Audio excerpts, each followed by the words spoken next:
The next discussion will be the dangers of universal background checks, red flag laws, and gun-free zones. John Lott will be speaking, and Tom Gresham is going to take over for me for the next two panels. So John Lott, we're running 5 minutes late. We'll be done at 5:30, and then Dave Hardy will come on at 5:30 and be done by 5:45. We'll make up the 5 minutes. Thank you.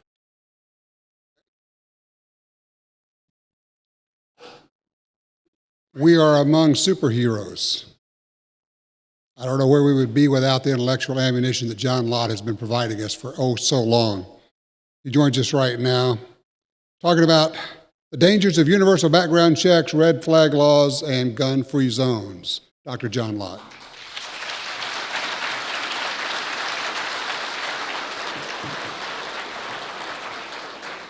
Well, I appreciate being here. I want to thank Julianne for organizing this and putting things together as she has each year. So, oh, sorry about that.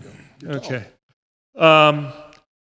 So I kind of want to talk a little bit about the current debate that's going on and tell you how I would kind of deal with the debate. So take something like universal background checks. I mean, obviously, it's something that gets pushed after each mass public shooting. If you go back and look at when Obama was president, whenever we had a mass public shooting, it was usually the only law that he would go and try to push. The irony, obviously, is there's not one mass public shooting this century that would have been stopped by having that in effect.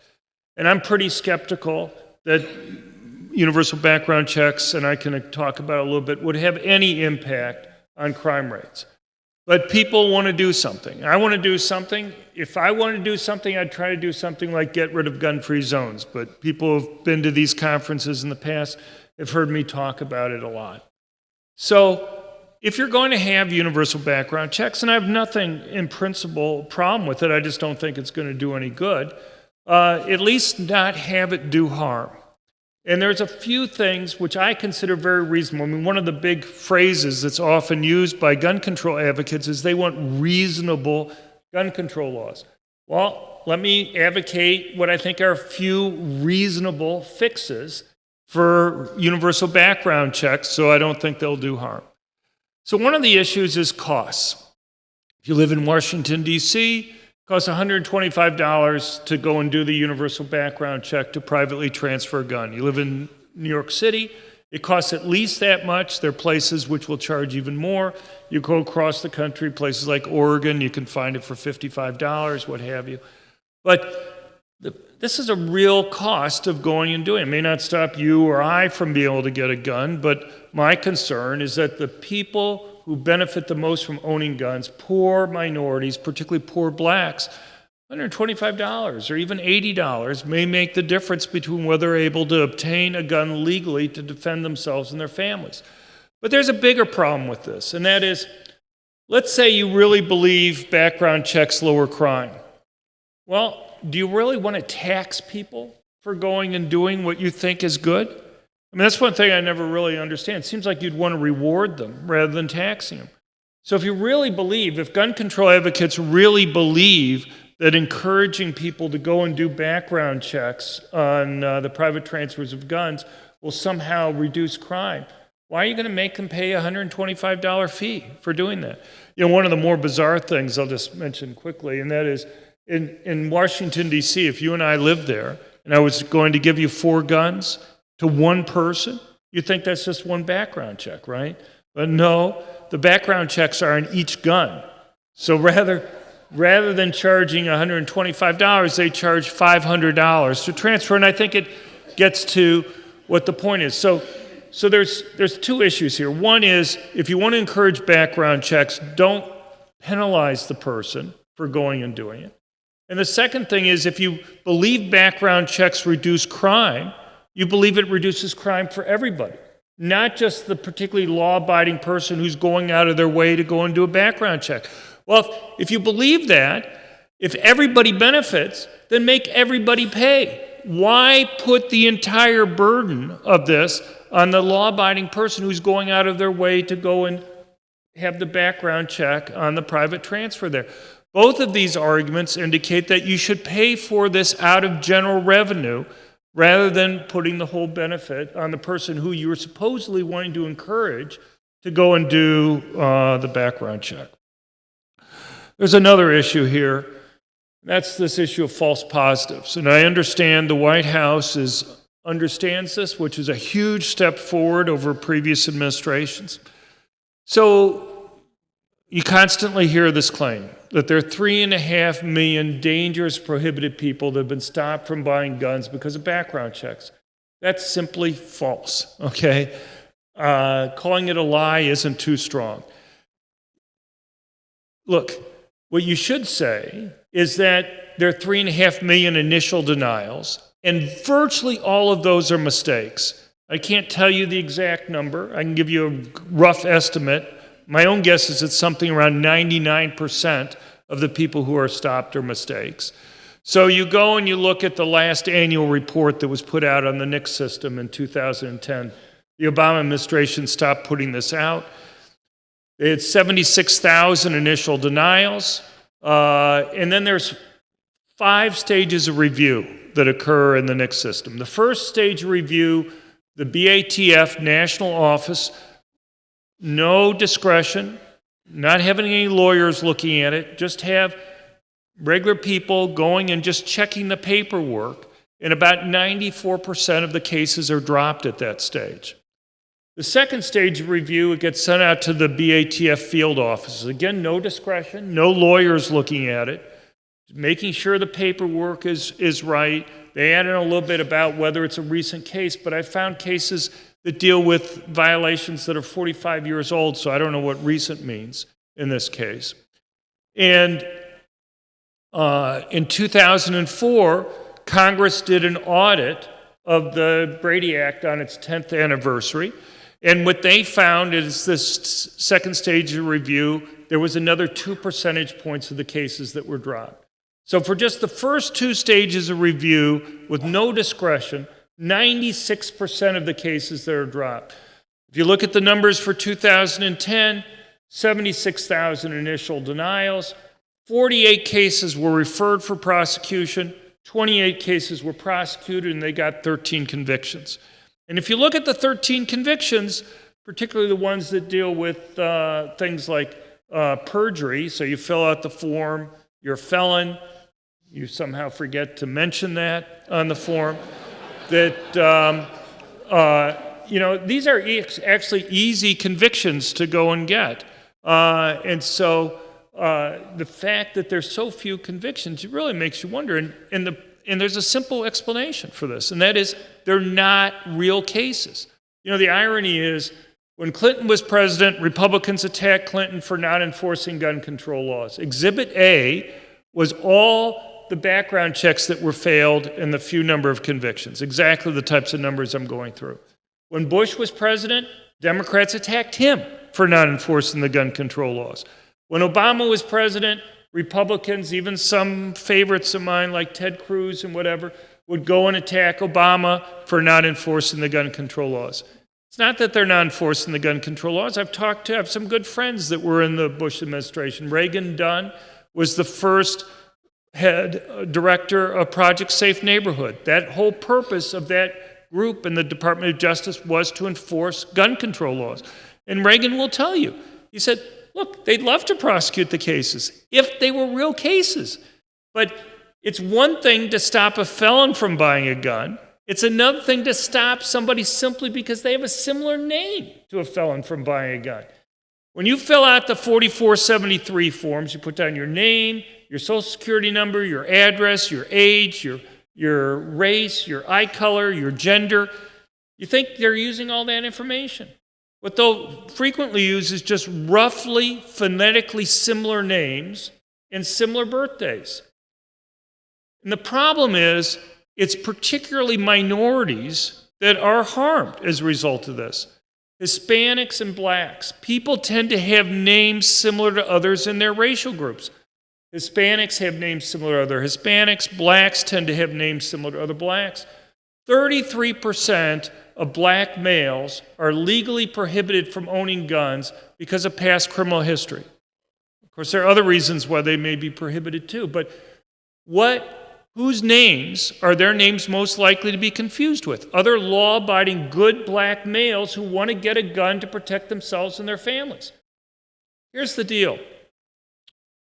Go to a Democrat in Capitol Hill, and because I've done this, and just say, don't talk to them about guns, but just say, I think companies, when they do criminal background checks on employees, ought to just go and look at roughly phonetically similar names.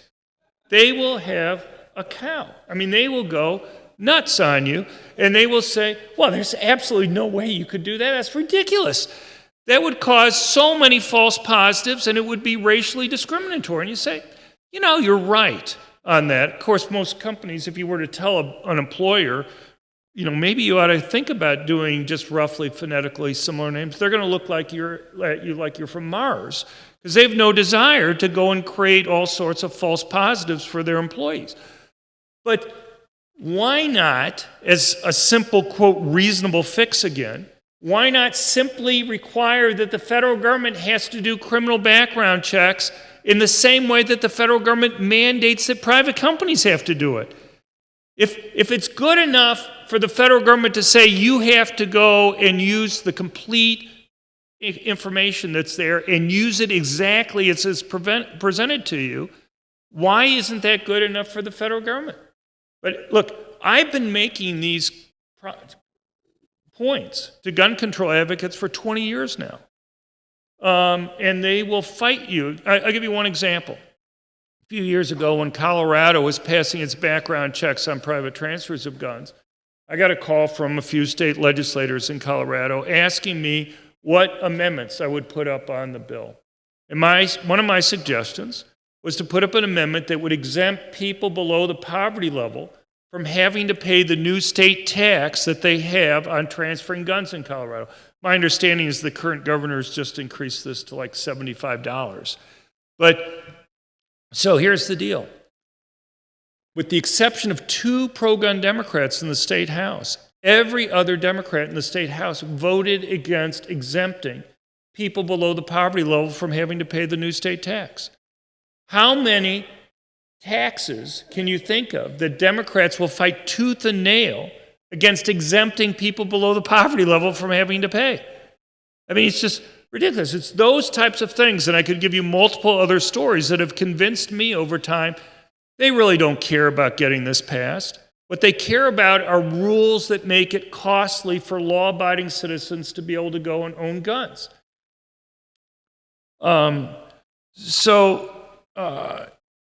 There's another issue with regard to background checks that could easily be fixed. So we have 2 problems that I've mentioned, 2 easy fixes so far. I think they're both reasonable. I don't even know how you argue against those types of things. So just as an aside, before I get into the other 2 things, my point would be make the Democrats have to be defensive on this. Let them explain why it's okay to have a system that so massively discriminates against minorities. Make them explain why it's okay to you can appeal these cases when you have these false positives, but the vast majority of people are going to have to hire a lawyer. It can cost $3,000 plus to go and do that. You're basically discriminating against middle income and poor minorities overwhelmingly to do that. Make them explain why that's a reasonable system for somebody who, no fault of their own, is being stopped from being able to go and get a gun to protect themselves and their families. So one of the other big issues is that these universal background checks could be used fairly simply to create a national registry. And it would go something like this. Federally licensed dealers have to keep track of all the transfers and sales that they make under the universal background check system, or have to do it for sales.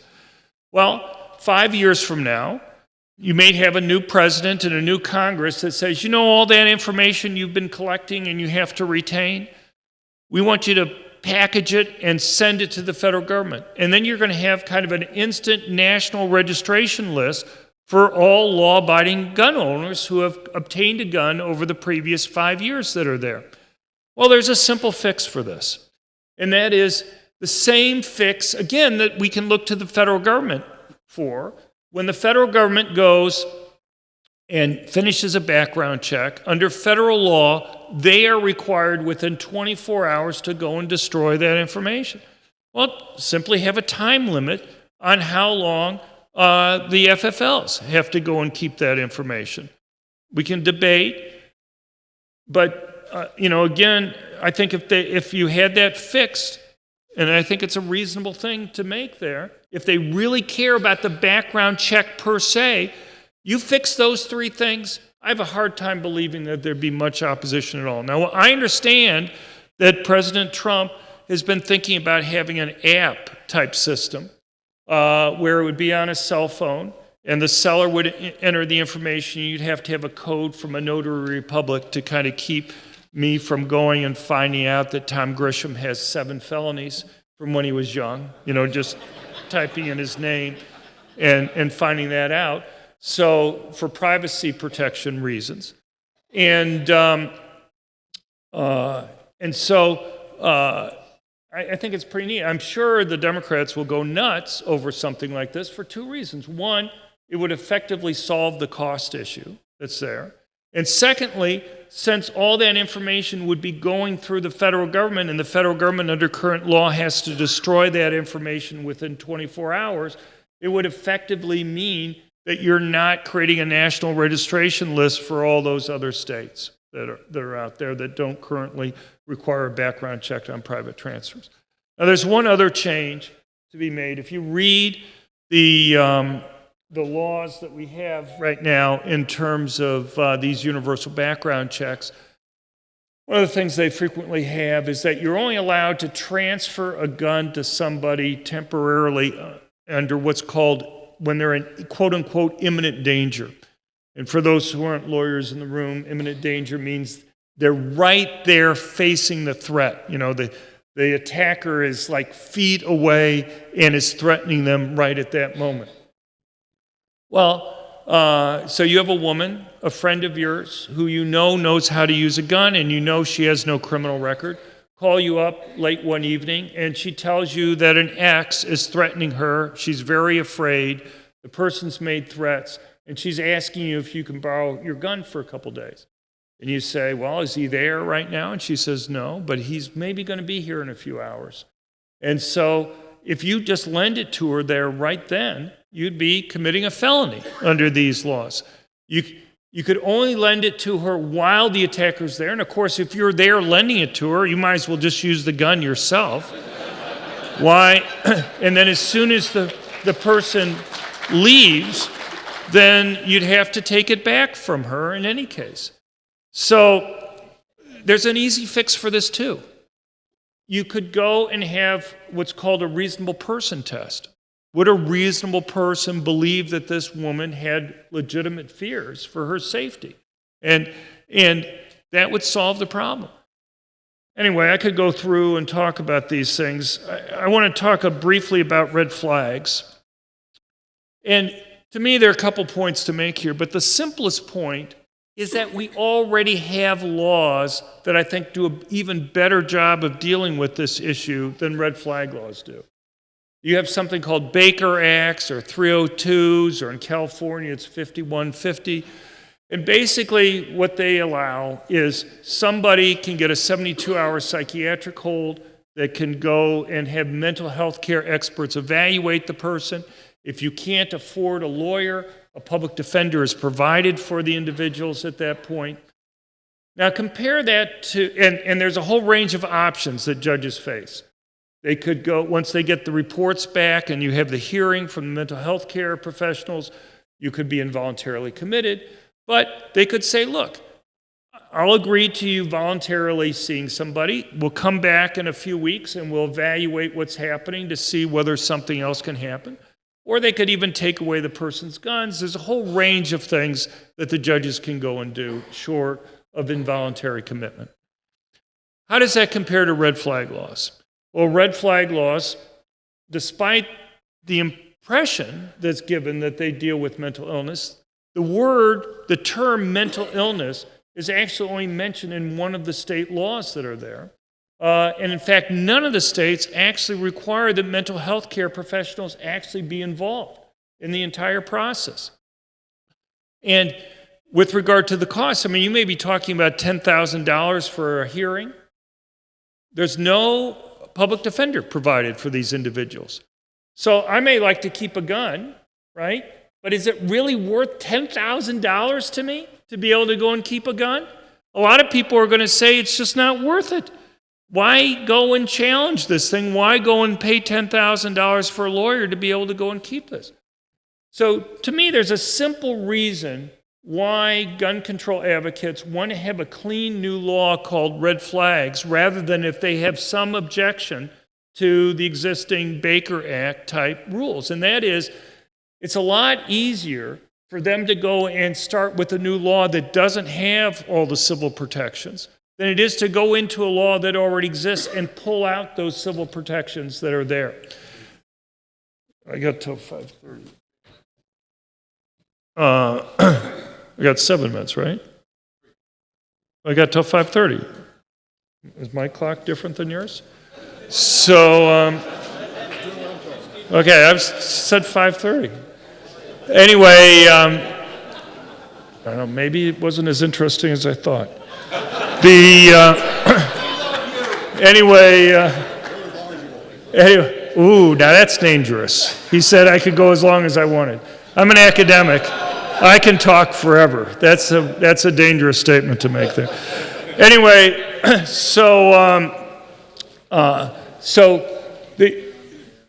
the thing is, there are other problems that can arise with regard to red flags that I don't really think people have thought through completely. So let me give you a story from an extremely good friend of mine. I wish she was actually here to go and say this. I'll say her name because a lot of you may know her. Her name's Nikki Gozer. She had the horrible tragedy of having her husband murdered in front of her by a stalker. And it was in a gun-free zone. That's not relevant for this part of the story. But understandably, having this trauma of having her loved husband murdered right in front of her, she was incredibly depressed afterwards. In fact, I know from talking to her that she was even reticent to go and see mental health care professionals because she was worried that they would take away her ability to go and protect herself there. Well, think about red flag laws. So here you have friends or relatives or neighbors who may be well-meaning, who may say, Nikki's really depressed and she has guns. Maybe we should try to put in a complaint to the judge. All the judge sees when he initially takes away the person's gun is a written complaint in front of them saying, she's depressed, I'm very worried about what she might do, she has guns, maybe we should go and take them away from her. And based on just that written complaint, the judge will go and make his decision. Now, here's the problem. Being able to go and talk to people, even if it's not a mental health care professional, can be extremely helpful for people. You can feel much better after talking to them and maybe knowing that other people have had similar feelings. Well, what does this red flag do to her willingness to go and talk to people? If she's afraid that even a well-meaning person might use this trauma that she's talking to somebody about and explaining this extremely understandable depression that she's going through, any normal person, you'd be not normal not to be depressed in this situation, that could result in her not being able to protect herself, which was a real fear that she had had. She just had a stalker go and kill her husband there, that now she's afraid to go and talk to people. Now, what damage does that do to somebody? Let me give you another example. So you have a police officer. Police officers tend to be relatively more depressed than the rest of the population. They tend to commit suicide at somewhat higher rates than the rest of the population. Police officers, just like anybody else, probably benefit from being able to talk to friends or relatives or others about how they're feeling. Well, now you may have the same type of situation where they are going to be concerned that if they go and share their feelings with somebody, they could have their gun taken away. Well, what does that do to the police officer's job? They lose their job if they don't have a gun. And so now you're going to have other people who are going to be afraid to go and share their feelings. And so rather than reducing suicides, you may increase them. And of course, this notion that somehow if I really just take away a person's guns, that's going to end the suicide threat. I don't know, maybe they need to talk to Jeffrey Epstein about this. But the notion that somehow the only way that you're going to be able to go and commit suicide is with a gun is just not serious. You have to deal with the underlying problems that are there, and having mental health care professionals and others involved seems to me to make a lot more sense. If the person's depressed, simply going and taking away their weapon, or if they may go and cause some type of crime or harm to others. I was briefly involved in the State Uniform Law Commission, which was talking about putting together a model red flag law. I don't think the gun control people on the panel were too thrilled about the way the panel was going, and so they kind of pulled the plug on the whole process. But there are two issues here. One is kind of the mental illness issue with suicides, but the other issue is predicting whether somebody's going to commit a crime. And so we'd bring in people who were in states that were doing this, and I would ask them, in my role there, I'd say, okay, how do you predict these things? And there were basically three things that were brought up. You look at past criminal record, you look at age and gender. With regard to criminal record, my comment was, don't we already have laws that if you're a felon, even a nonviolent felon, you're banned for life from being able to own a gun? And they said, yeah, but the point is they want to be able to make it so if you have an arrest but not a conviction, your gun could be taken away. Or if you have a complaint but not even arrest, your gun could be taken away. And my response was, well, why don't we make this explicit? And they said, no, they didn't really want to do that. And I know why they didn't want to do it. I didn't push the point because it was so obvious. The courts have ruled you have a fundamental right to be able to go and defend yourself. They can't take away that right without an adjudication process. And to go and simply have a complaint without an arrest or an arrest without a conviction, they know that if they made that explicit in the law, it would be struck down. So I want to quickly go through the other two things here. Age and gender. I'm listening to these guys and they say, well, you know, men are more likely to go and commit crimes than women are. Older people are more likely to commit suicide. Young people are more likely to commit crime. And I'm thinking, well, isn't this great?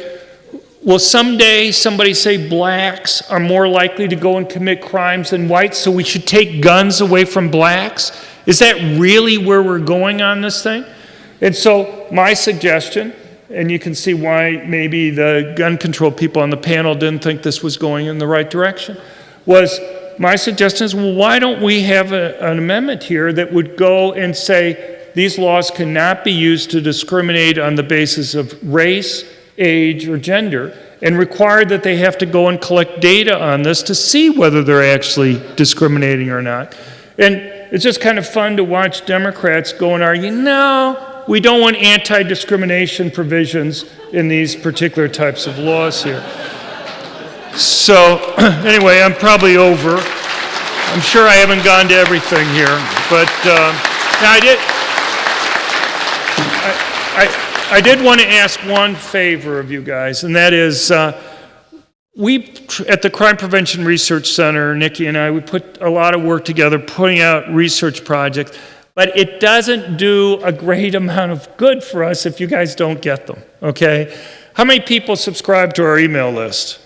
Okay, how many people, keep your hands up if you think it's a benefit, if you enjoy it? Okay, so at least the other people around here can see this. What I'd appreciate you doing, if you don't mind, is to go to our website at crimeresearch.org, crimeresearch.org, and there's a little tab up in the left, or if you hover around a page for like 40 seconds, a little pop-up will occur, and just subscribe to it. You can unsubscribe at some future point, but we really try to put out information like what I've been talking about and give you the data so that you can go and argue with people and educate other people about these things. That's the only way we're going to be able to win this discussion here to try to make people safer. So if you can go to crimeresearch.org and just subscribe to our email list, it would be tremendously appreciated. Thank you very much for your time, and I'm sorry for going over.